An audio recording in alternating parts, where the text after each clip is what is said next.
শিখি একাডেমিতে তোমাদের সবাইকে স্বাগতম।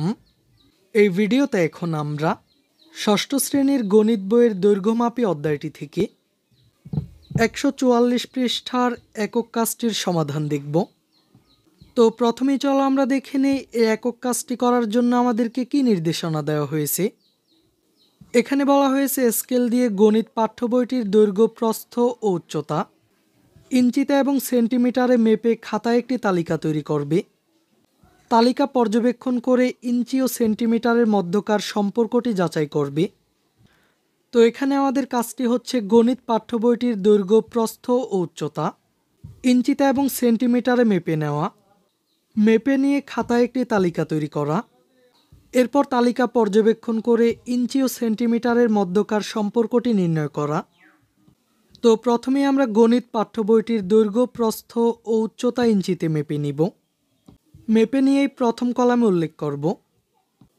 এরপর গণিত পাঠ্য বইয়ের দৈর্ঘ্য, প্রস্থ ও উচ্চতা সেন্টিমিটারে মেপে নিব। সেন্টিমিটারে প্রাপ্ত মানগুলো এই কলামে উল্লেখ করব। এরপর আমরা ইঞ্চি ও সেন্টিমিটারের মধ্যকার সম্পর্ক নির্ণয় করব। তো চলো আমি তোমাদেরকে এই ছকটির একটি নমুনা সমাধান দেখিয়ে দিচ্ছি। প্রথমে আমরা গণিত পাঠ্য বইটির দৈর্ঘ্য ইঞ্চিতে মেপে পেয়েছি 9.5 ইঞ্চি, সেন্টিমিটারে পেয়েছি 24.1 সেন্টিমিটার।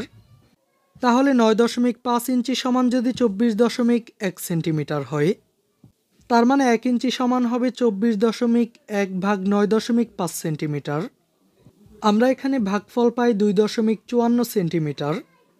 এরপর গণিত পাঠ্য বইটির প্রস্থ ইঞ্চিতে মেপে পাই 7.2 ইঞ্চি, সেন্টিমিটারে মেপে পাই 18.3 সেন্টিমিটার।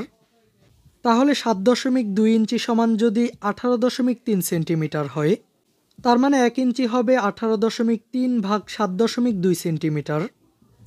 এখানেও ভাগফল 2.54 সেন্টিমিটার প্রায়। এরপর আমরা গণিত পাঠ্য বইটির উচ্চতা ইঞ্চিতে মেপে পাই 0.59 ইঞ্চি, সেন্টিমিটারে মেপে পাই 1.5 সেন্টিমিটার।